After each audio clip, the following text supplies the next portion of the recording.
Boa noite, pessoal. Um prazer enorme estar aqui com vocês que nos acompanham faz tempo, vocês que nos acompanham faz pouco tempo. Sempre um prazer enorme estar aqui com vocês. Hoje está todo o time de análise aqui da Suno, né? Está o Sung, que cuida da parte de macroeconomia, microeconomia também. Está aqui o Alberto Amparo, que analisa as ações internacionais. Está também o Daronco. Tudo bom, Daronco? E está também o professor Baroni. Tudo bom, Baroni? Tudo bem. E hoje a gente vai falar sobre o que nós estamos esperando para o ano de 2023. O ano de 2022 está chegando ao fim, já estamos no dia 20 de dezembro, ainda faltam alguns dias até o final do ano. Teve coisas boas, teve coisas não tão boas para a economia, para os mercados. A gente vai falar um pouquinho, principalmente nessa live, sobre o que nós esperamos para o ano que se avizinha, né? Antes de tudo, boas festas para todos. E eu queria passar aqui para o Sung. Sung, tudo bom? Boa noite, Thiago. Boa noite, Beto, professor Baroni, João e a todos que estão assistindo. Tá, o Sung, a economia está no centro dos debates, né? Um governo que se avizinha, que tem algumas características diferentes do governo anterior, né? O mercado internacional, a economia internacional também está passando por mudanças, taxas de juros, expectativa de crescimento. O que você preparou para nós para falar de economia para o ano que se avizinha? Bom, acho que a gente tem que dois pontos, né? Internacional e, como você bem trouxe, a parte doméstica. Eu vou começar por internacional, que é um pouquinho mais rápido.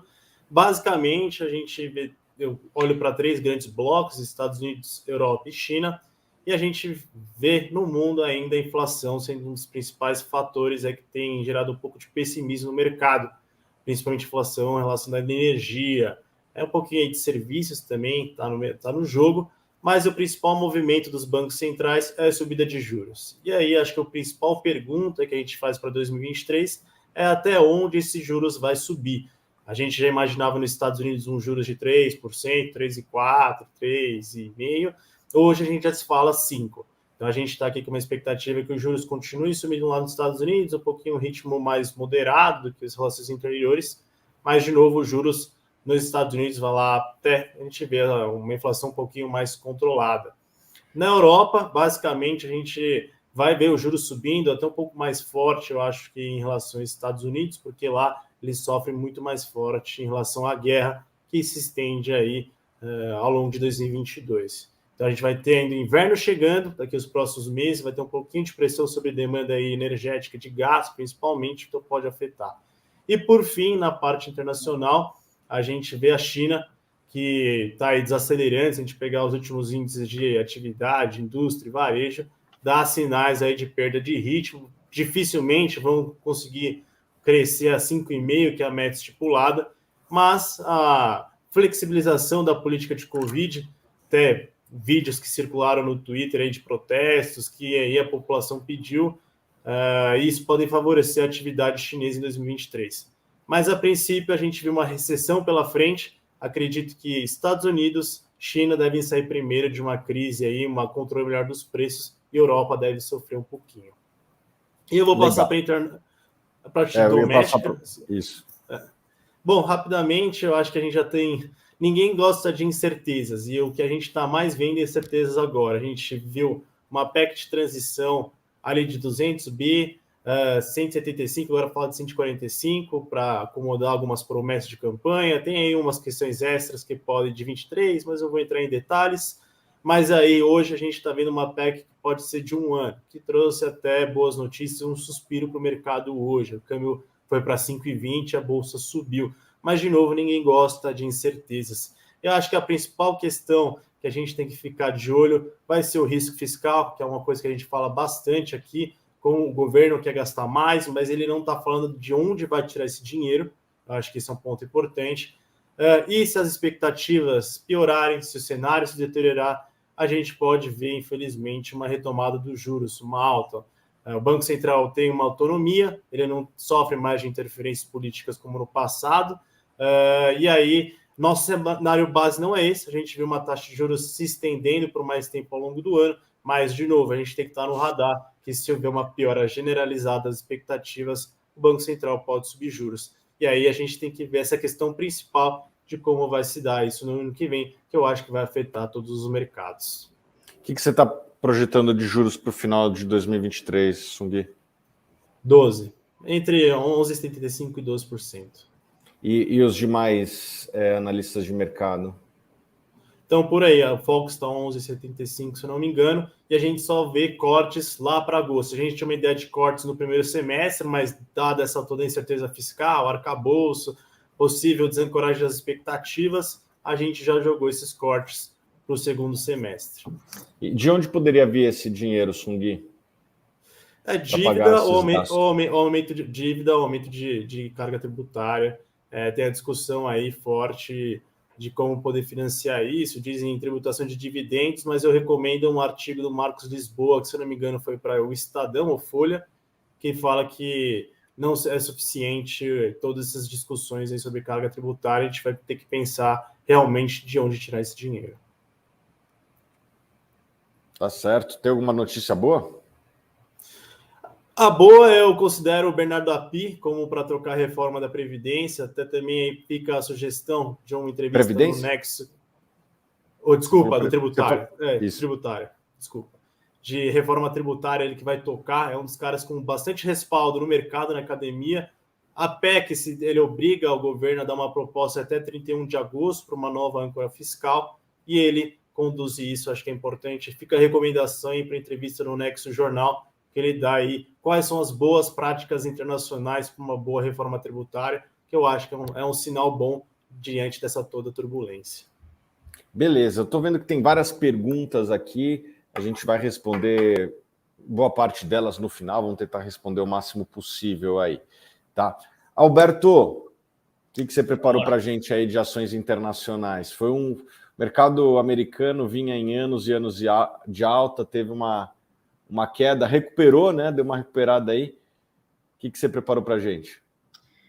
Olha, falando de 2023, né, que é o nosso intuito aqui, vamos olhar primeiro para as evidências. Né? A gente tem o principal benchmark aí que o Buffett gosta de acompanhar, né, olhando para investimentos em empresas, né, em ações, é o yield do título de 30 anos, né, do governo americano, o 30-year Treasury Bond. Então, né, se eu emprestasse dinheiro para o governo norte-americano por 30 anos hoje, quanto que seria o yield que eu estaria levando? Hoje ele está em torno quase 3,8%. Tá? Então, sempre que a gente vai julgar, né, se o mercado está caro, se o mercado está barato, eu acho que em vez de simplesmente olhar para um múltiplo, por exemplo, eu acho que vale a pena. A gente tem que balizar isso daí com o nosso custo de oportunidade, o principal, que é o título longo dos Estados Unidos. Tá? E hoje em dia ele está em 3,8%, até um pouquinho a menos. O que, se você compara, né, com o yield que você consegue em casos pontuais de empresas sólidas, assim, existem investimentos bastante atraentes para serem feitos. As quedas, principalmente fomentadas pelo quê? Inflação, consequentemente elevação de juros. Né? Juros é a gravidade do mercado de ações. Aumenta os juros, aumenta, né, o seu custo de oportunidade, logo você avalia por menos as empresas. Né? Mas, apesar do tema ser 2023, né, eu acho que vale a pena sempre relembrar que investir, né, assim, o seu retorno, se você está investindo em valor, tá olhando para fluxo de caixa e tudo mais, você não depende da opinião de ninguém para você ganhar dinheiro, para você fazer ter um bom retorno. Né?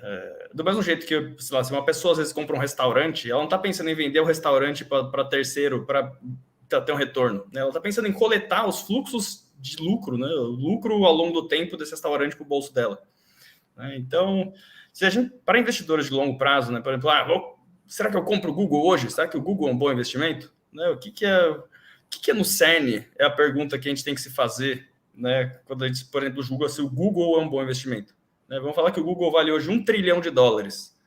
Na essência, né, você falar vou investir no Google é a mesma coisa que você falar assim, se eu tivesse $1 trilhão na minha conta hoje, né, e eu pudesse fazer qualquer coisa com esse $1 trilhão, eu abriria a mão desse $1 trilhão em troca de todos os fluxos de caixa que o Google vai dá para os sócios dele de hoje até o fim dos tempos, né? Até o fim da sua vida, ou até o fim da vida do Google.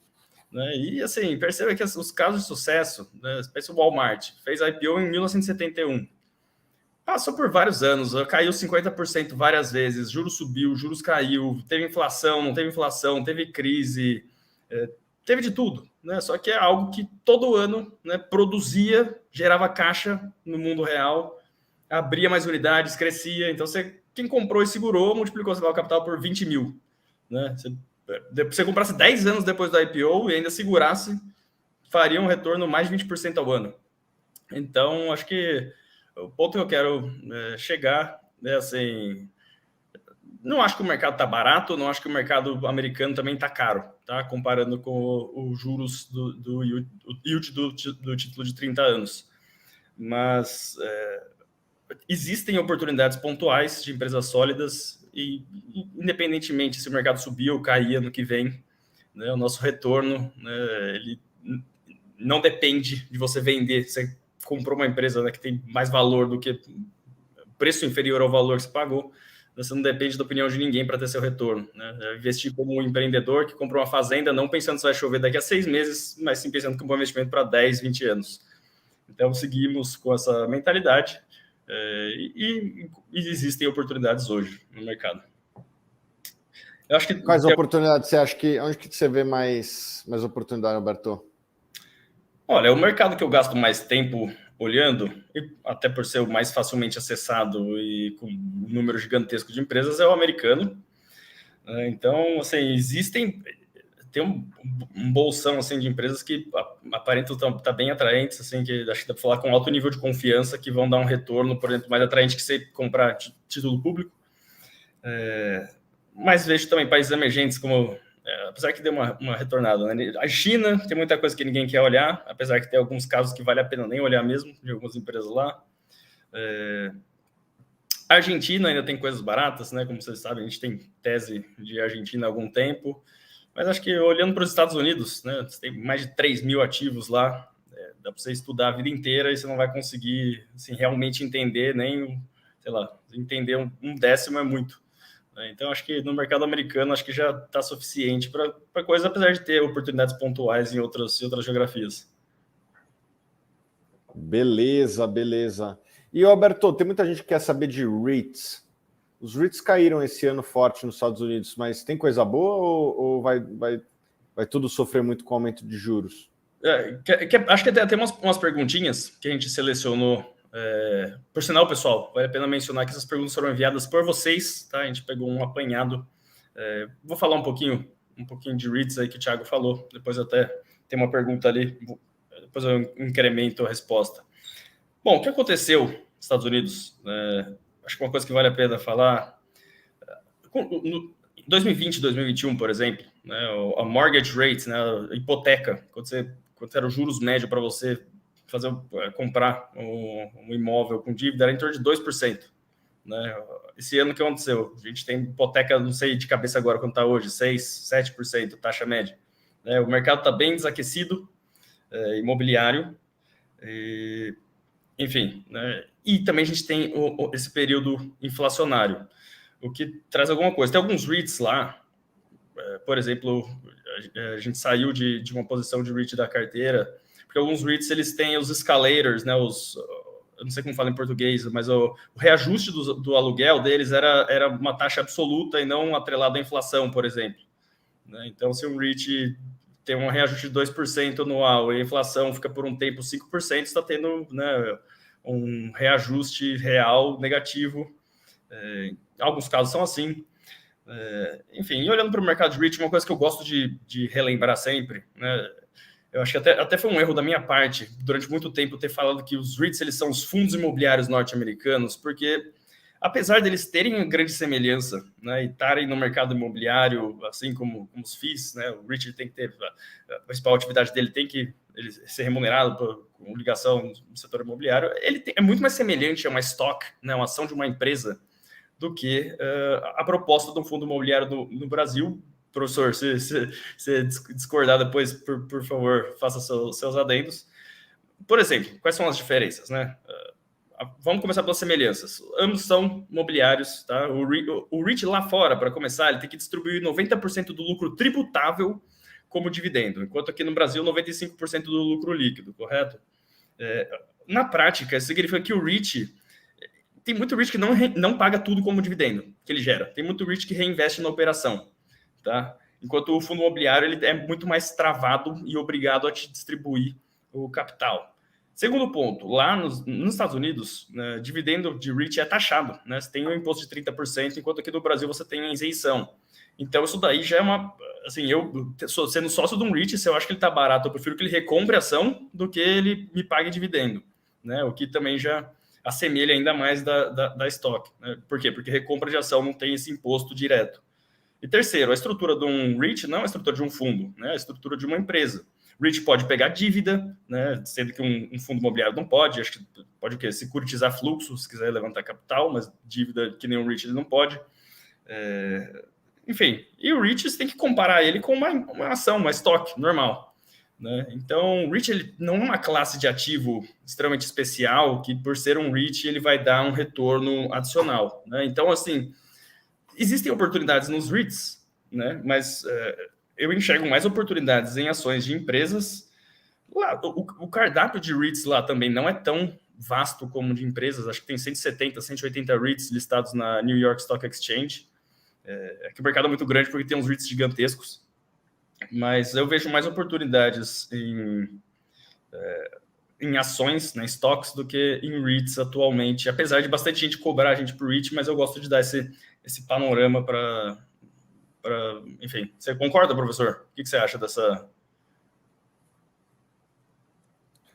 Bom, eu acho que a sua comparação ela é legítima, né? Muitas pessoas fazem essa equivalência dos fundos imobiliários com os REITs, mas, por outro lado, eu vejo que a diferença é que faz justamente a diversificação fazer sentido para o investidor que tem assim, um espectro maior de opções de investimentos, né? Então, o fundo imobiliário ele é essencialmente um ativo gerador de renda, em que a capacidade de você crescer o seu patrimônio tem forte relação com a sua capacidade de reinvestir, né?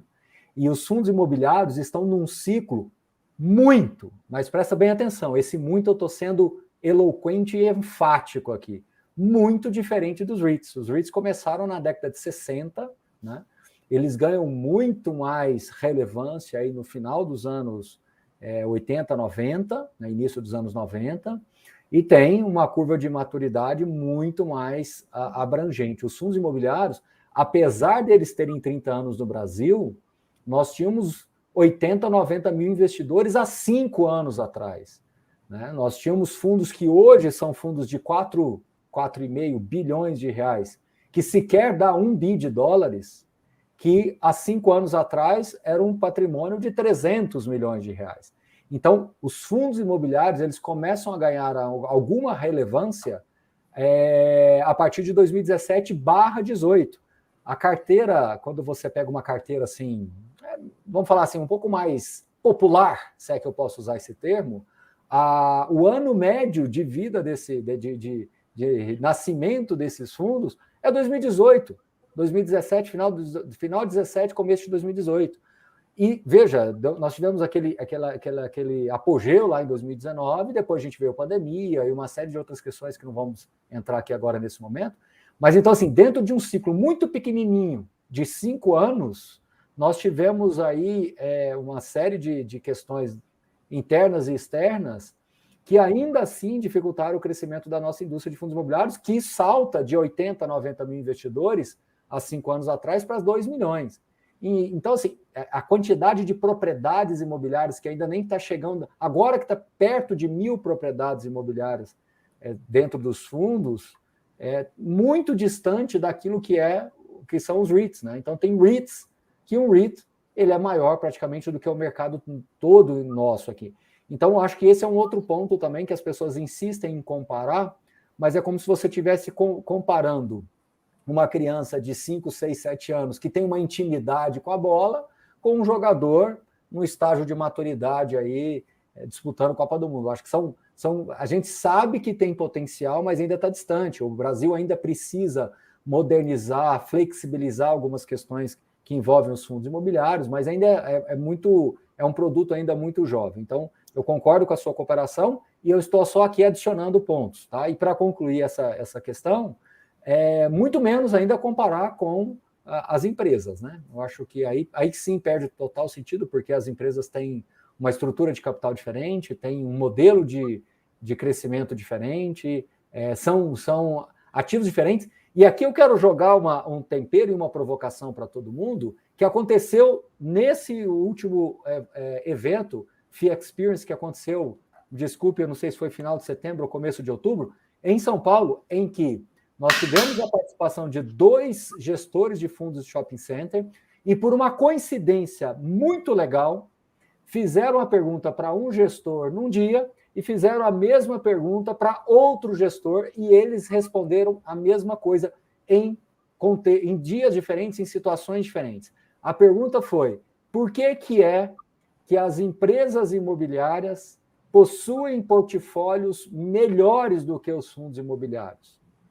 E a resposta foi o seguinte: sim, de fato, as empresas imobiliárias, quando você granula melhor ativo por ativo, de fato, boa parte delas tem um portfólio melhor do que fundos imobiliários. Só que os fundos imobiliários se mostraram, isso não é uma opinião minha, isso é um fato concreto, que dá para você mostrar isso através de gráficos, tudo, se mostraram muito melhor do que as empresas imobiliárias. Porque os fundos imobiliários têm uma estrutura interna muito mais leve, né? As despesas administrativas, financeiras, as despesas operacionais das empresas, né, são bem superiores à dos fundos imobiliários. Então, precisamos sim melhorar essa relação entre despesas e receitas dos fundos imobiliários. Sabemos que podemos melhorar, porém, mesmo dentro do contexto atual, elas se mostram muito superiores às empresas listadas no Brasil. E indo para as empresas imobiliárias americanas, mais ainda. Muita gente acha que os REITs são muito baratos, né, que a estrutura de capital deles é muito barata, muito acessível, mas quando você vai olhar o tipo de custo que esses gestores têm por lá, né, são mais conselheiros, diretores, enfim, CEOs, né, a estrutura de capital dos fundos imobiliários se mostra muito eficiente, sim. Então, obviamente, eu sou um defensor da indústria de fundos imobiliários, isso não é novidade para ninguém, mas eu não estou aqui fazendo uma defesa também no vazio. É uma defesa fundamentada que, quando você olha por um ângulo um pouco mais frio, um pouco mais assertivo, assim, do ponto de vista de dados, você percebe que os fundos imobiliários, sim, são muito eficientes. Sim, podem melhorar, estamos melhorando. E precisamos, só para concluir aqui do meu lado, nós precisamos pelo menos ter um pouquinho de paciência para fechar pelo menos um ciclo em fundos imobiliários. Se eu estou falando que a indústria se reinventou de 2017 e 2018 para cá, nós precisamos entre 10 e 15 anos, ou seja, eu estou falando aí até 2027, 2028 e que seja 2030, 2032, para que a gente tenha realmente um grande ciclo completo desses fundos imobiliários que começaram recentemente, até porque os fundos imobiliários que começaram com gestão ativa lá em 2010, 11, estão sim já devolvendo lucro e entregando um resultado bem mais consistente, porque a curva de maturidade já aconteceu. Então, acho que foi muito pertinente, Alberto, essa pergunta, esse questionamento, e a sua fala, na minha visão, foi muito introdutória aqui porque eu queria falar. Então, a gente fez uma dobradinha aqui que eu acho que faz bastante sentido para as pessoas entenderem no macro, tá? Fundo imobiliário está longe de ser um produto perfeito, mas está longe também de ser um produto ineficiente, um produto ruim, um produto que não tem uma relação de risco-retorno interessante. Pelo contrário, historicamente, aí, nos últimos 10, 11 anos, ele entregou rendimentos superiores aos principais índices de referência, CDI, IFI, IDIV, IBOV, né? Então, assim, isso é muito importante das pessoas entenderem também esse ponto aí, tá? Legal. Antes de passar a palavra para você, Albertinho, e você responder as demais perguntas, eu queria lembrar aqui, recebi um recado, que a gente vai responder as perguntas, mandem dúvidas aí nos comentários, mas a gente só vai responder de quem estiver seguindo aí o meu canal, do Baroni, ou o canal da Suno, o canal que você estiver assistindo. Quais outras perguntas a gente selecionou, Alberto? Bom, vamos lá. Tá? Lembrando que essas perguntas foram mandadas por vocês. investir fora do país vai nos proteger, de certa forma, na preservação do patrimônio? Bom, vamos lá.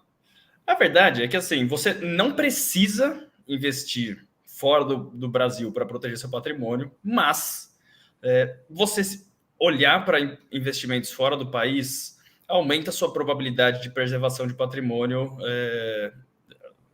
substancialmente, né? Fica mais fácil. Por quê? Por alguns motivos. Novamente, é possível, investindo apenas no Brasil, você ter retornos, né, escolhendo empresas, né, de qualidade, fazendo bons investimentos. Mas, por exemplo, se você investe fora, para começar, o seu cardápio, ou seja, o seu universo de possíveis investimentos é muito maior. Tá? Então, como oportunidades elas não, são raras, né, você ter um universo, em vez de 400 ações, você ter 4.000 ações para você poder olhar, né, você aumenta a sua probabilidade de encontrar alguma coisa que você realmente reconhece que é um bom investimento.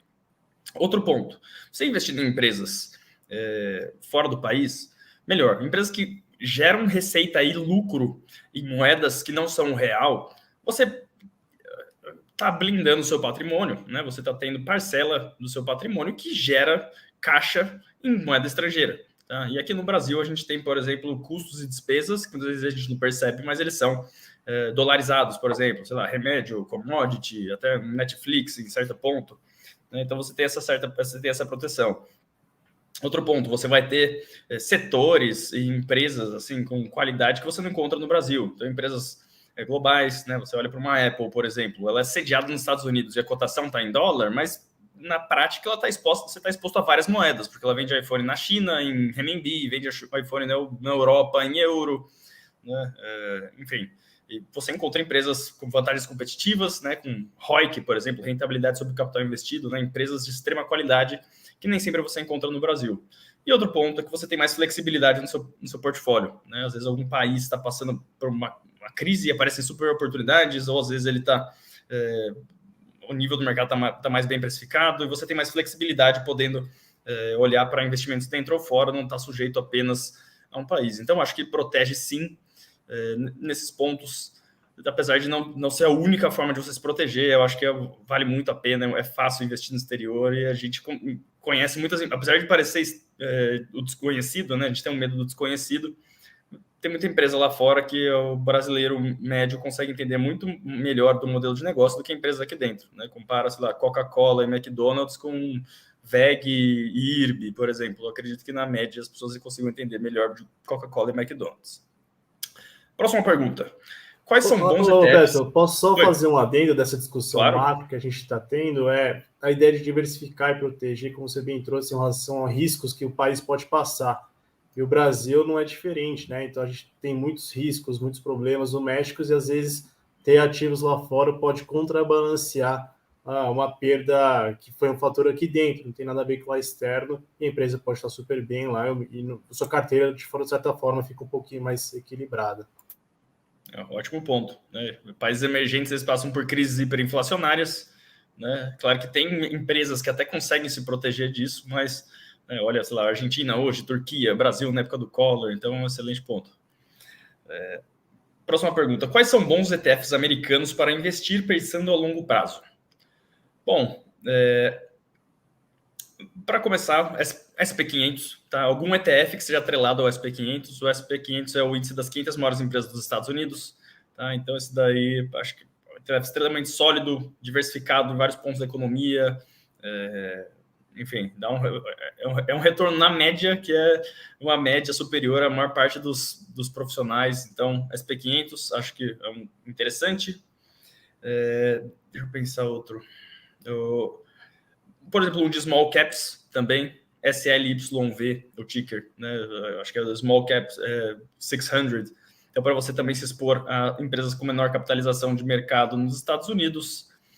E por fim, bom, tá falando só de ETFs americanos, a gente pode pensar também enfim, tem alguns, né? Você pode ter o VNQ, por exemplo, que é de real estate, é imobiliário, e é uma alternativa também. Aí você tem o quê? Large caps, small caps e setor imobiliário. Tá? Sendo que ETFs do SP500, você tem alguns, né? Tá? A indústria de ETF está tão grande que às vezes você tem ETFs que são praticamente equivalentes. Então, para o SP500, por exemplo, você vai ter IVV é um deles, o VOO é outro, só que um é da BlackRock, outro é da Vanguard. Para Real Estate também vai ter alguns, para Small Cap também, mas acho que esses daí que eu mencionei fazem um bom trabalho. Essa terceira pergunta, meio que eu e o professor, a gente já estava meio que discutindo, né? Onde investir em 2023? No Brasil ou nos Estados Unidos? FII ou REITs? Eu acho, hoje em dia, né, assim, por tudo isso que a gente falou, né, eu acho que eu prefiro focar, eu acho que tem mais oportunidade em stocks nos Estados Unidos do que em REITs. E para montar uma carteira, você pensar em ter uma carteira, você está pensando ou tem REITs ou tem fundos imobiliários, eu acho que fundos imobiliários são mais adequados, porque, exatamente como o professor falou, eles são um veículo muito, muito amigável e eficiente para você ter a bola de neve de maneira fácil, ter juros compostos, tá? Porque é muito fácil a gente, às vezes, confundir retorno de juros simples com juros compostos. Então, o fundo imobiliário, você recebendo dividendo e reinvestindo dividendo, é uma maneira, assim, muito user-friendly, né? Um veículo muito bom para você ter esses juros compostos. Enquanto nos Estados Unidos, por exemplo, REITs, você já vai ter a mordida do imposto de 30% no dividendo na hora do reinvestimento, que faz uma diferença. Outro ponto, tem muito REIT lá que não te paga tudo que gera de dividendo. Então, a gestão, por exemplo, teve REIT lá que eu estudava que no meio de 2020, 2021, saiu comprando propriedade, ganharam bastante dinheiro, fizeram uma baita venda de propriedade, gerou o valor de mercado inteiro da empresa, as vendas que eles fizeram. O REIT até que estava na carteira. Eles tinham 23 complexos de propriedade e venderam um complexo por quanto valia a empresa inteira. Aí, o que eles fizeram? Em vez de dar 100% de dividendo, recomprar ação pra caramba, eles pegaram e recompraram em propriedades pagando um cap rate de 4,7%. Assim, um yield, né, o ROIC desse reinvestimento deles foi baixíssimo, né? Por quê? Né? É uma estrutura que, assim, você aumentou a receita, aumenta o salário em percentual, né? Você pode aumentar salário, por exemplo, do pessoal que está dentro do REIT, né? Então, assim, foi uma coisa que me decepcionou, né, no REIT, até encerramos a posição nele com 100% de ganho, mas foi uma coisa que eu falei assim, pô, né, os caras tiram um coelho da cartola, eles pegam e me colocam esse dinheiro num retorno desse jeito, né, uma coisa que não aconteceria em fundos imobiliários. Então, eu acho que não são mutuamente excludentes, né, ou olha para o Brasil ou olha para os Estados Unidos em 2023. Eu acho que o melhor é olhar ativo a ativo, você vai encontrar coisas interessantes em ambos os lados. Então, acho que por que não os dois, né? Mas comparando fundos imobiliários e REITs, eu acho que eu iria, assim, se você quiser montar uma carteira, eu acho que eu falaria fundos imobiliários e não REITs. Até porque lá fora foca em até empresas que pagam dividendo, que só encontrar excelentes empresas, stocks mesmo. Alberto, vamos dar uma acelerada aí. Tem mais alguma pergunta para a gente fazer rebate pronto? Ou já vamos para o Daron?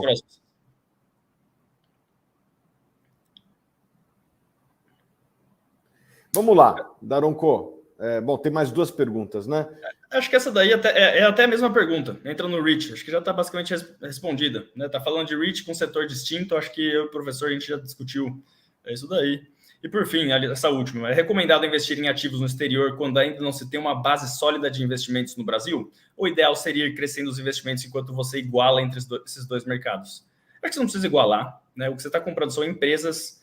E você pode tanto começar pelos Estados Unidos quanto por ativos brasileiros. O importante é entender a empresa que está por trás, né, e focar na empresa. Né? A oportunidade está na empresa, ela não está no país. Né? No Brasil tem investimentos ruins e investimentos bons. Nos Estados Unidos tem investimentos ruins e investimentos bons. Acho que dá para você ir balanceando o percentual em cada país. É mais uma consequência das oportunidades que você encontra do que a causa. Né? Você primeiro escolhe o percentual e depois as empresas você vai investir. Bom, vamos para o Brasil. Daron, o que você preparou para a gente aí?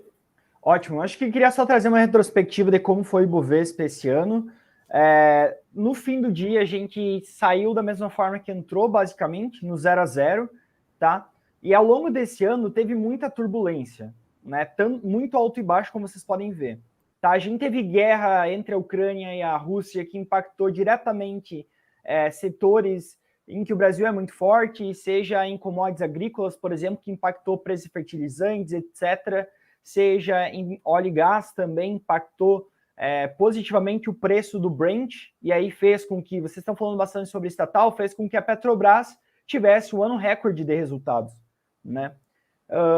Um fato, assim, eu queria trazer alguns pontos aqui, tá?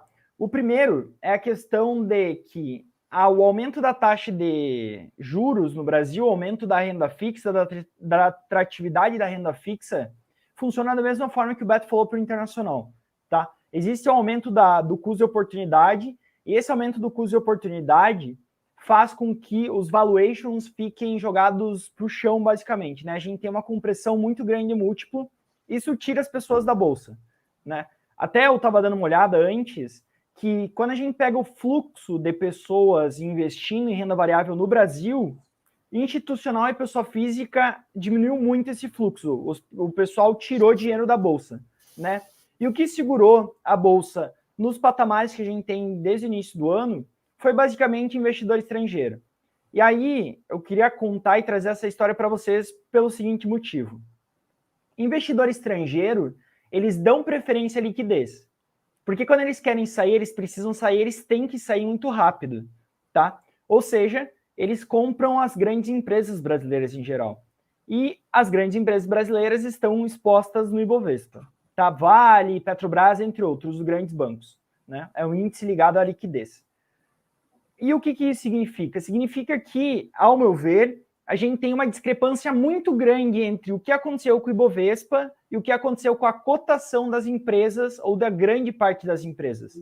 Por exemplo, se a gente for pegar o índice Small Cap, e vocês vão entender por que eu estou falando dele, a gente vê que ele teve uma queda nesse ano de mais de 20%, tá? Enquanto o Ibovespa estava no 0 a 0. E aí, quando a gente pega até carteiras pessoais, eu tenho certeza que grande parte dos investidores não conseguiu superar o índice esse ano, da mesma forma que grande parte dos fundos também não conseguiu. Porque é muito difícil superar o índice em um momento em que petróleo está indo bem, os bancos se recuperaram muito do ano passado e a gente teve minério também se recuperando e performando muito bem. Então a gente tem o índice que saiu no 0 a 0, mas quando a gente olha as empresas, a cotação dessas empresas, a gente vê uma queda muito mais significativa, principalmente dentro da small caps, que para mim é onde moram as oportunidades hoje, tá? Não sei se o Thiago concorda, se quiser adicionar alguma questão, Thiago. Mas é mais ou menos isso que eu vejo. O índice, assim, as grandes empresas líquidas foram bem no ano na questão de performance e também resultado. A gente teve resultado recorde em Vale, resultado recorde em Petrobras, Banco do Brasil voltando a dar um ROI superior a 20%, o Itaú também entregando ótimos resultados, tá? Porém, quando a gente pega as demais empresas da Bolsa, que muitas vezes não tem uma representatividade muito grande no índice, a gente vê que sofreram muito mais. Tá? Não sei se o Thiago quer comentar, depois queria trazer um segundo ponto. Eu diria muito sobre...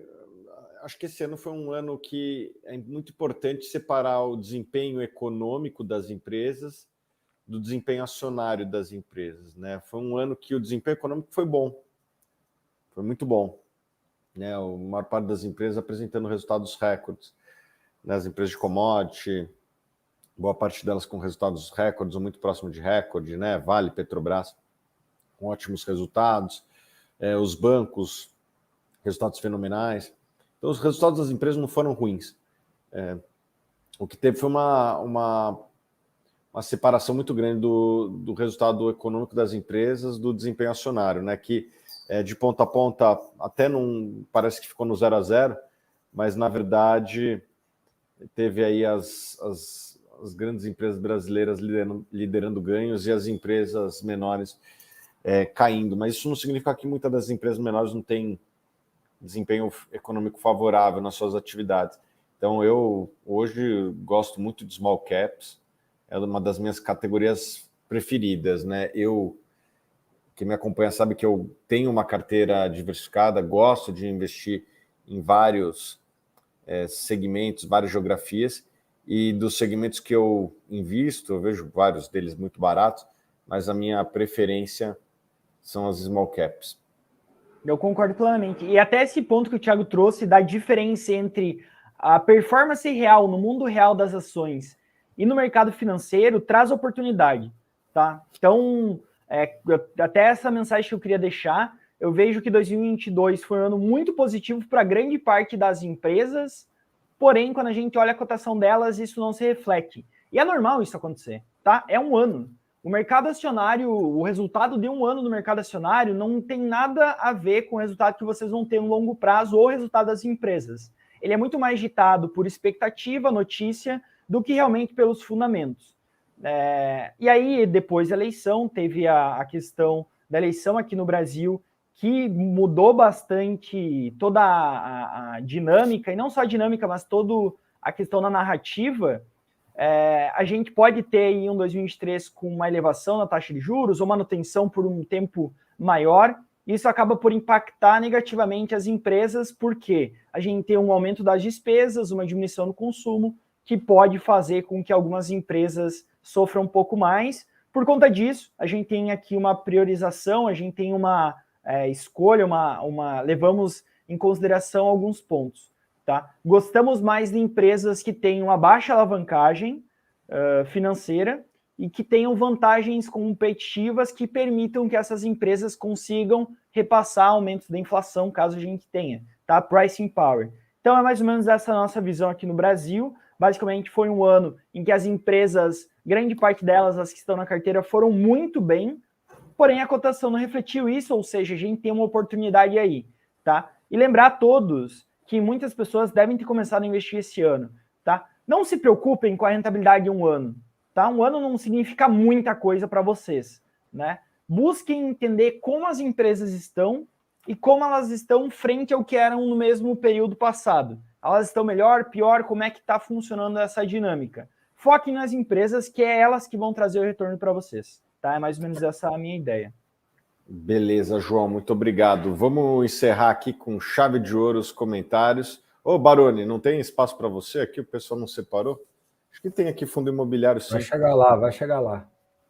Bom, o pessoal já mandou as dúvidas, mas a gente vai selecionar depois algumas dúvidas.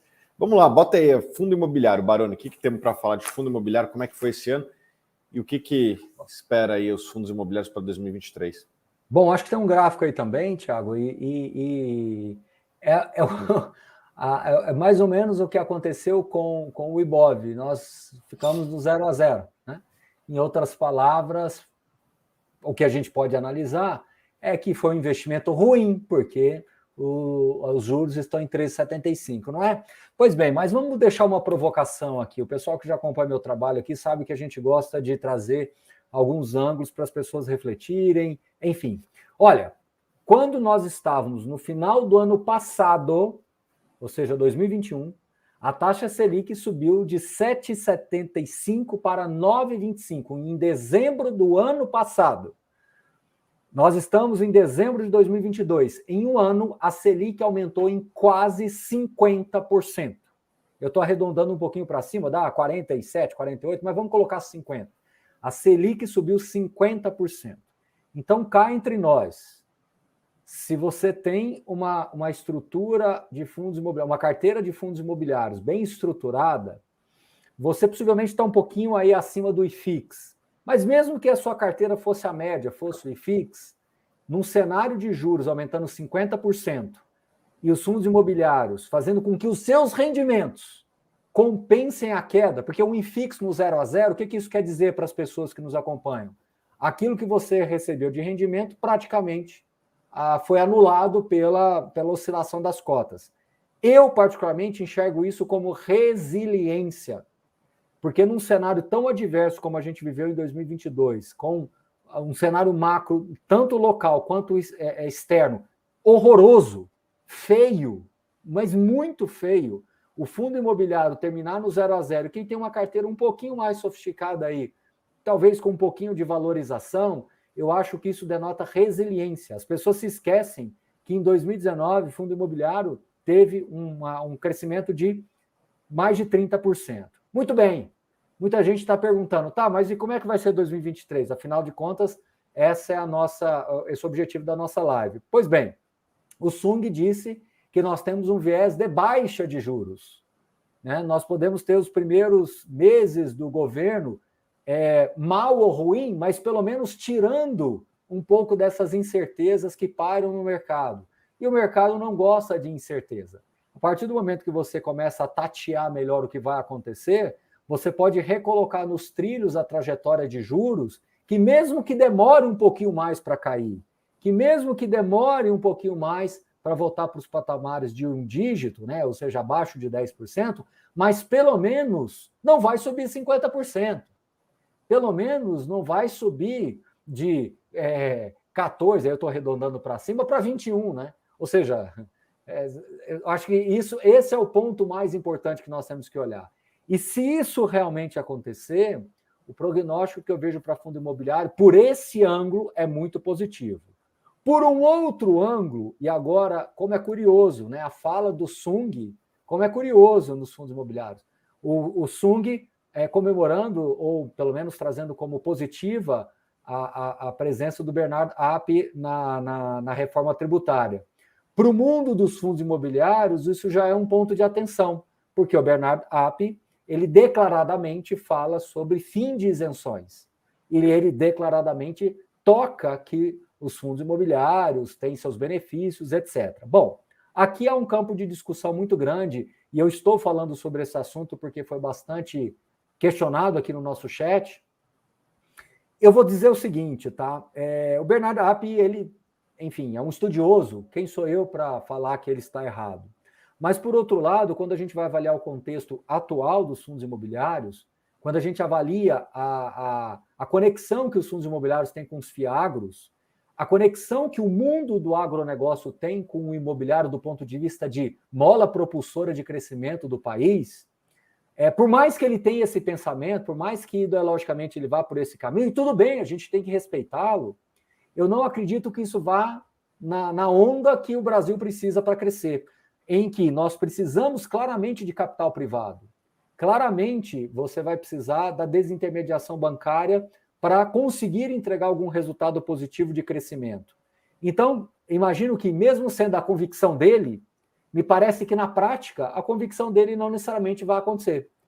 E se o Bernard Ape, ou se essa nova equipe econômica flertar aí com a isenção, e essa isenção em fundos imobiliários for mantida, com o fim da isenção, né?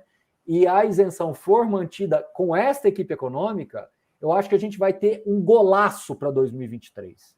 Então, veja bem, a equipe anterior, né, do atual presidente, do Paulo Guedes, falou claramente sobre fundos imobiliários em entrevista a grandes veículos de imprensa, dizendo que o fundo imobiliário continuaria isento, porque ele até deu o exemplo de uma gangorra, eles perceberam que isso iria gerar um desequilíbrio. Então, a equipe atual falou abertamente sobre fundos imobiliários e manteve a isenção. Se essa equipe agora econômica, de alguma maneira, voltar a falar sobre fundos imobiliários e FIAGROS agora, que está dentro do mesmo arcabouço de isenção aí, e mantiver a isenção, eu acho que depois dessa, a gente sai muito mais vitorioso com relação a esse tema. Então, sim, é um risco, sim, podemos aí ter um incômodo para 2023, um certo desarranjo de expectativas para 2023, mas, do ponto de vista de juros, a gente pode ter um contrabalanceamento. Não quero terminar no 0-0 ano que vem de novo e ficar um ano de lado para fundos imobiliários, mas se a gente tirar esses dois bodes da sala, o que não me parece tão difícil, um juro cair de 13,75 para 12, 11,75, ele mostra uma trajetória de queda, o que já é muito positivo para fundo imobiliário. E para concluir aqui, Thiago, a minha fala, nós temos uma coisa que nós não tínhamos no passado recente: margem de segurança. Fundos imobiliários de papéis negociando com descontos de 2 dígitos. Fundos de tijolos negociando, assim, em linha ou abaixo de custo. No momento em que de 2020 para cá, depois da pandemia, a inflação disparou, o custo da construção subiu muito e os aluguéis não capturaram todo esse movimento de alta de inflação, que também foi a fala inicial do Sung. E agora esses valores estão chegando nos aluguéis, porque senão ninguém constrói, né? Eu vou construir para alugar por menos, ninguém constrói. E a gente sabe que não é essa a cartilha do mercado imobiliário. Então, eu acho que 2023 é um ano de dificílimo prognóstico. Qualquer coisa que eu disser aqui, basta eu falar para eu errar. Então, eu prefiro ir tateando mês a mês, semana a semana. E como a gente tem uma interlocução muito próxima com as pessoas que nos acompanham, eu prefiro ir atualizando e mostrando, porque Se eu for muito otimista e falar que não vai tributar, que não vai ter nada, que ninguém vai falar desse assunto e que o juro vai terminar em 10% ou 9%, eu posso gatilhar uma alta muito significativa de fundos imobiliários. Da mesma forma que o inverso é verdadeiro. Baroni, mas pessoalmente, qual é a sua visão? Na minha visão, vai se flertar de novo com tributação, mas vai ficar pelo caminho. Eu acho que ninguém vai destruir empregos, porque sabem que as maiores operações imobiliárias hoje são feitas via fundos. A gente acabou de ter uma operação de quase 500 milhões de reais da BR Malls com 3 fundos imobiliários, isso gera muito imposto local. Nós temos hoje o mercado de CRIs e CRAs, que perderiam também a isenção, que são 2 veículos importantíssimos para a desintermediação bancária. Então, eu continuo otimista que o bom senso vai prevalecer. Independente do governo A, B, verde, amarelo, roxo, preto, branco, azul, eu acho que o bom senso vai prevalecer, porque no final das contas as pessoas vão perceber que fundo imobiliário e FIAGRO são geradores de emprego. E qual é o governo que vai querer ter a bandeira de ser destruidor de emprego? Não me parece sensato. E do ponto de vista de juros, eu talvez discorde um pouquinho do Sung. Eu acho que está todo mundo jogando muito lá para setembro, agosto, mas eu acho que a partir do momento que a gente tiver um pouco mais de respostas aí dos primeiros passos do governo, eu acho, Sung, que a gente errou muito ali no passado, né? Quando eu digo agentes de mercado, de talvez serem muito otimistas ou muito pessimistas nas suas visões. Eu acredito que juros, sim, tem condição, ainda continuo fincado aqui com a bandeira, que a gente tem condição, sim, de começar a cair o juro, talvez no final do primeiro semestre. Então, me permita discordar de você e do mercado, né? E aqui, de novo, estou correndo um risco de errar, né? Mas eu acho que é porque a gente tem muita incerteza, muitas peças desse quebra-cabeça sequer ainda são conhecidas, né? Sequer ainda temos um grupo de ministros fechado. Então, eu acredito que a partir do momento que você tiver um pouco mais de informação, os agentes de mercado, não é que eles serão otimistas, mas talvez eles não serão tão pessimistas quanto estamos sendo agora. Então, essa é a minha visão, Thiago. Quem sabe eu acerto um pouquinho aí, a gente consegue ter um ano de fundos imobiliários que a gente não fique no 0-0, pelo menos vamos para cima. Né? Beleza, a gente selecionou posso algumas... complementar, Thiago, um pouquinho que o Baroni, só para complementar aqui, ó, são 3 coisas que eu quero falar. Do Bernardo da Pia, eu acho que uma leitura que eu faço, que é uma discussão que eu acho que está mais solidificada no país, é em relação a tributos como ICMS, IPI, que é transformar aqueles 3 tributos federais, mais o IPI e o IS, entre outros, num só, no IVA. Eu acho que os impostos indiretos, acho que está uma muito mais sólida discussão com relação a isenções, por exemplo, sobre ativos, como o professor bem trouxe. A segundo ponto, eu vejo que o cenário inflacionário, se tiver com o cenário base, doméstico, está muito benigno para o Banco Central. A gente já vê uma desaceleração da inflação, e lá fora, eu acho que com juros subindo lá e controlando os preços, principalmente de commodities, dando uma estabilizada, acho que vai ser um fator importante para o Brasil. Acho que o Brasil pode ser um dos primeiros a cortar juros em relação aos outros países, que eu acho que a gente fez uma boa lição de casa. Eu acho que eram esses 2 principais pontos que eu queria complementar. Assim. É difícil, tem muitas incertezas. Eu acho que só para a notícia, de acordo com os bastidores, a gente vai ter mais nomeações de equipe econômica para o resto da semana. Então, o pessoal fica ligado. Ó, Baroni, tem pergunta para você ali, ó. É a Luciane, de São Carlos. Gostaria de saber mais de FIAGRO, professor Baroni. Ajude a gente. O pessoal, às vezes, Baroni, vê que termina com 11, que paga dividendo mensal, acha que é fundo imobiliário, né? Embora eu fiz uma live recente com o Tassiano muito bacana, em que a gente falou sobre isso, né? Os FIAGROs, eles estão nascendo de um jeito diferente dos fundos imobiliários. Os fundos imobiliários, eles nasceram no tijolo e depois que eles foram para os fundos de recebíveis, né? E só agora que eles ganharam mais tração, né? Há 10 anos atrás, você tinha 3% de fundo de recebível. O FIAGRO está acontecendo ao contrário, eles estão nascendo mais no crédito, mais dentro desse financiamento corporativo das empresas voltadas aí para o agronegócio. Então, a equivalência que eu faço é estrutural, né? Não dá para dizer que é a mesma coisa, porque a natureza é diferente, mas estruturalmente eles são parecidos, como o Thiago falou aí brincando, mas é a verdade. Começa com 11, paga dividendo mensal, tem regras muito semelhantes, está dentro do mesmo arcabouço do ponto de vista aí tributário. Então, eu acho que tem semelhança sim, são complementares, podem coexistir. O mais importante é que você entenda que um FIAGRO ele tem uma característica mais de crédito. Então, é muito importante que você entenda a cabeça do gestor. Aqueles gestores que estão indo para uma linha mais conservadora de crédito, eu acho que me agrada mais. Por quê? Porque como é um mercado novo, não dá para você tomar muito risco agora no começo. É melhor você ser um pouco mais conservador, o que já dá uma relação de risco-retorno bem interessante, né? Baroni, outra pergunta para você, prometo que é a última aqui. Qual a recomendação para 2023? Fundo de papel ou de tijolo? Olha, se tiver que ser ou, né? Eu já falei isso numa live até recentemente, nós temos que parar de ficar usando ou e usar um pouco mais de e, né? Porque do mesmo jeito que eu falo que você tem fundo de papel, olha só, Thiago, o que eu vou falar e para todos os colegas nossos aqui e para todo mundo que nos acompanha.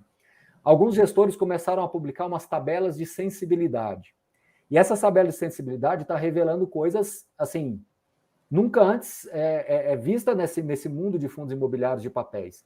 Que é o seguinte, com base na marcação atual de várias cotas de fundos imobiliários que estão negociando no secundário, você está tendo fundos high grade, e são vários, o cardápio está bem extenso, pagando aí inflação mais 9, inflação mais 10.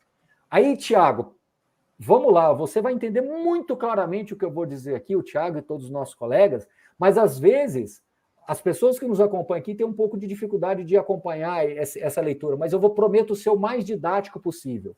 Quando você faz uma comparação de um fundo imobiliário de recebível, por exemplo, que está pagando pouco, né? 50 centavos, 70 centavos, 80 centavos, alguns um pouquinho mais, outros menos, e aí você olha para o lado e vê uma Selic a 13,75, tem gente que consegue comprar aí um CDB de 110, 115 do CDI, sei lá, fica parecendo, poxa, fundo imobiliário não serve para nada, pô, eu compro um CDB aqui que está me pagando muito mais. Você está desconsiderando uma variável que, na minha opinião, é a mais importante de todas, mas a grande maioria desconsideram, que é a duration, que é o prazo médio da carteira. Uhum. Você está comprando uma coisa completamente equivocada. Sim, investir com Selic a 13,75, com o juro real onde está agora, é muito bom, parabéns, ok, mas não é excludente. O que você não pode é desconsiderar que uma carteira de fundos imobiliários hoje ele tem um prazo médio, e aqui eu estou falando média, de 5 a 6 anos. Ou seja, você tem como capturar um rendimento total, mas aí quando o seu horizonte for um pouquinho mais extenso do que, como o Sung está falando, de Selic baixar aí em setembro, agosto, seja lá o que for, com uma carteira que tem um vencimento médio lá em 2028, com operações que podem vencer em 2033, 2034, você está cometendo um equívoco muito grande estrutural de decisão de investimentos. Para fundo de tijolo, a mesma coisa. Você está tendo a oportunidade de comprar fundos de shoppings que há 3 anos atrás negociavam com yields de 5,5%, 6%, 6,5% e todo mundo comemorava. Hoje você está tendo a oportunidade de comprar fundos que estão projetando yield de 9,5%, 10% para fundos de shopping, para fundos logísticos com contratos atípicos, renda urbana com contratos atípicos, que o prazo médio é 10, 12, 14 anos. Ora, Thiago, se eu responder uma coisa ou outra, eu confesso para você que é até difícil, porque são duas estratégias que não são excludentes e que você tem esse mar de oportunidades hoje muito, assim, eu diria, cristalino para o investidor de fundo imobiliário. Porém, mascarado, esfumaçado por uma taxa Selic a 13,75. Então, tudo isso que eu estou falando pode ser completamente inócuo ou parecer para as pessoas equivocado, porque o juro a 13,75 ele mascara tudo isso que eu estou falando. Mas a partir do momento que você tirar esse juro de 13,75 da sua frente, os preços certamente não serão os mesmos, ou muito provavelmente, né? Não vamos trabalhar com certezas, mas com altas probabilidades, muito provavelmente não serão os mesmos. Então, reflitam sobre o que eu falei, mas não esqueçam de lembrar da questão dos juros mascarar. E aqui, só para concluir, Thiago, o exemplo que eu estou dando aqui é a questão do óculos. Eu tenho 6 graus de miopia, eu não consigo nem ler seu nome aqui, Thiago. Então, eu estou falando que os juros, eles são o Baroni sem óculos. Ele está mascarando aqui. Eu sei que está o Thiago Reis, eu sei que está um dos maiores analistas do Brasil aqui na minha frente, ou vários outros aqui, mas eu estou usando você como exemplo, porque você me perguntou. Só que eu não estou lendo o seu nome, eu não estou lendo o seu Instagram, eu não estou vendo nem muito bem a cor da sua camisa, que é o juros mascarando. Mas eu sei que quando eu colocar o óculos, vai ter essa visibilidade. É a mesma coisa os juros. Eu estou falando coisas para vocês que a gente está enxergando aqui muito claramente, a gente sabe disso. Só que vocês todos estão sem esse óculos, não tem essa visibilidade. Então, enquanto você não colocar o óculos, você não vai enxergar. É mais ou menos a mesma equivalência. Tudo isso que eu estou falando de prazo médio, de duration, de taxa implícita, taxa de retorno, ela só vai ser vista quando o juro baixar, mas aí os preços não serão os mesmos. Respondido, Thiago? Respondido, Baroni. Bom, João, vamos dar sequência? Ótimo. Tem essas questões dos fundos imobiliários, não sei se o Baroni quer pegar. Pega uma ou duas aí, porque eu acho que várias delas já foram respondidas. Eu acho que, assim, muito rapidamente, analisar uma carteira de fundos imobiliários, você tem que olhar fundamento, rendimento por cota. Rendimento por cota está melhorando? Significa dizer que o gestor está fazendo um bom trabalho. Para fundo de papel, isso é um pouquinho diferente, porque ele é um fundo indexado. Então, você tem que olhar o indexador, né? Melhores opções de FIIs para 2023 com o novo governo, eu vejo que o que vai impactar o novo governo é PIB. Se o governo conseguir entregar PIB, eu vejo que setores logísticos, setores de lajes corporativas podem se dar muito bem se você tiver um pouco mais de PIB. Renda urbana, fundo de papel, na minha visão, eles estão mais bem defendidos pelos seus prazos médios, tá? Vantagem de investir em FII em 2023, eu já respondi. É porque você não pode olhar a Selic, você tem que olhar o residual da Selic, é para onde ela vai. E a trajetória me parece que é para queda. Ela pode ser talvez de uma envergadura maior ou pior, mas é maior ou menor, mas é queda. Qual é a porcentagem indicada para cada segmento de ações e fundos imobiliários? Não tem resposta. Depende muito do seu ciclo de competência e o quanto você quer aprofundar e combinar valor e rendimentos mensais. Se você é um cara mais rentista, talvez você vai ficar um pouco mais exposto a fundos imobiliários. Se você é uma pessoa que gosta de capturar um pouco mais de retorno, de resultados, acho que vale mais ações, mas aí você tem que ser um pouco mais criterioso nas suas análises. E, por fim, uma dúvida aqui quase que de utilidade pública. Ao avaliar o preço médio de um FII, devo descontar os proventos que já recebi? A resposta é não. Tributariamente falando, o seu preço médio é o seu preço médio e ponto, acabou. O que você pode fazer é para analisar o quanto você está tendo de payback naquele investimento que você fez, que, diga-se de passagem, em fundos imobiliários, aí dentro de um ciclo, a tendência é que um fundo tudo mais constante, ele se pague, e que a partir daí você começa a ter o que nós chamamos aí da conquista da sua vitória aí de independência financeira, e dê o nome que vocês quiserem, liberdade financeira, que é quando você começa a ter o benefício de ter os rendimentos já pagos, né, já tendo pago aquilo que você colocou no bolso, passa a ser lucro de fato, efetivamente, e isso é uma virada de chave na cabeça de todo mundo. Vamos lá, João. Queria trazer uma surpresa aqui para todos que estão assistindo até agora. Basicamente, tudo que a gente fez foi responder as dúvidas de vocês. E a gente faz isso semanalmente nos nossos plantões, e para que aquele que ainda não é assinante ou aquele que é assinante e quer renovar a sua assinatura, a gente está trazendo uma oportunidade única, fechamento de ano, para vocês, um presente de Natal da Suno para todos vocês. Tá? Nós estamos trazendo novamente as ofertas da Black Friday, a nossa 3x2 para Suno Premium, Suno Small Cap e Suno Internacional. A gente falou muito sobre fundos imobiliários e ações, né? E macroeconomia também. Tudo isso está dentro do Suno Premium, que ele contém a carteira valor, carteira dividendos, carteira fundos imobiliários, renda fixa e macroeconomia. A gente está trazendo para vocês 3 anos ao preço de 2, tá certo?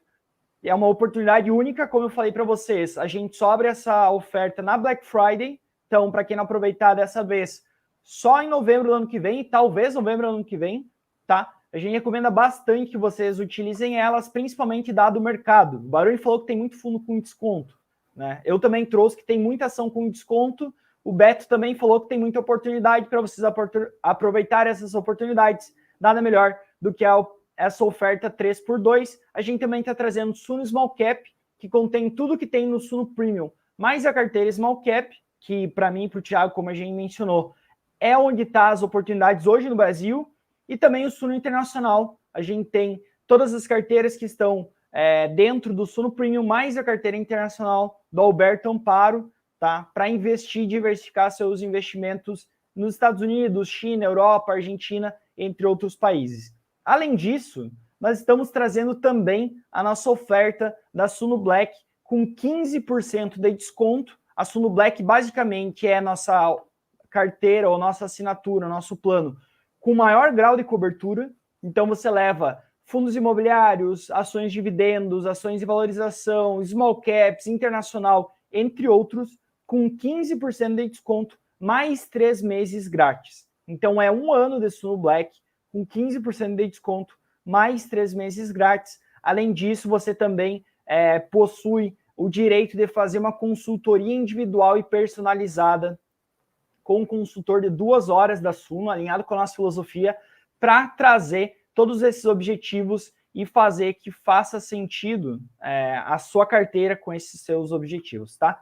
E para quem quer optar para ter só Suno Ações ou Suno FIIs, a gente também está trazendo essa oferta para você, 3 anos pelo preço de 2, tá? São 12 vezes de R$ 49,80 para vocês realmente aproveitarem, tá? Tem vários assinantes aí colocando que gostam bastante das assinaturas no comentário, e realmente, tá? A gente tem batido todos os benchmarks, a gente supera os benchmarks desde a criação das carteiras, trazendo retorno para os assinantes, e não só isso, tá?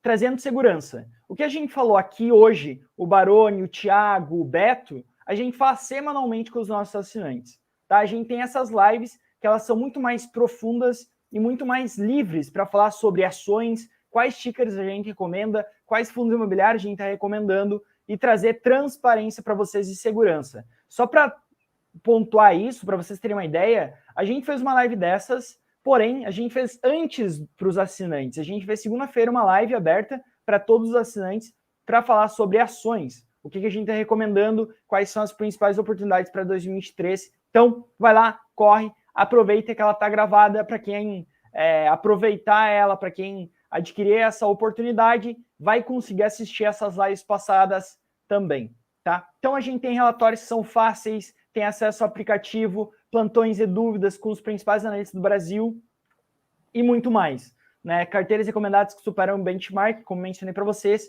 e muito mais, tá? Então, aponta o celular para o QR Code, aproveita essa oportunidade tanto para renovar quanto para assinar, caso você não seja assinante. É nosso presente de final de ano para vocês aqui da Suno, tá certo? Era esse recado que eu queria passar. Beleza, pessoal, muito obrigado a todos que nos acompanharam até aqui. É um prazer estar com vocês ao longo de toda essa jornada. A Suno vai completar 6 anos, né? Acho que a gente criou muito valor para todo mundo que nos acompanha, para todos os nossos clientes, para todo o time da Suno também. E foi um prazer enorme estar aí com vocês em 2022 também. Esperamos estar junto com vocês em 2023 novamente. E essa oferta é uma condição única para quem nos acompanhou nessa live, para se tornar um assinante e ter acesso a todos esses benefícios que o João falou, tá certo? Muito obrigado a todos e boa noite.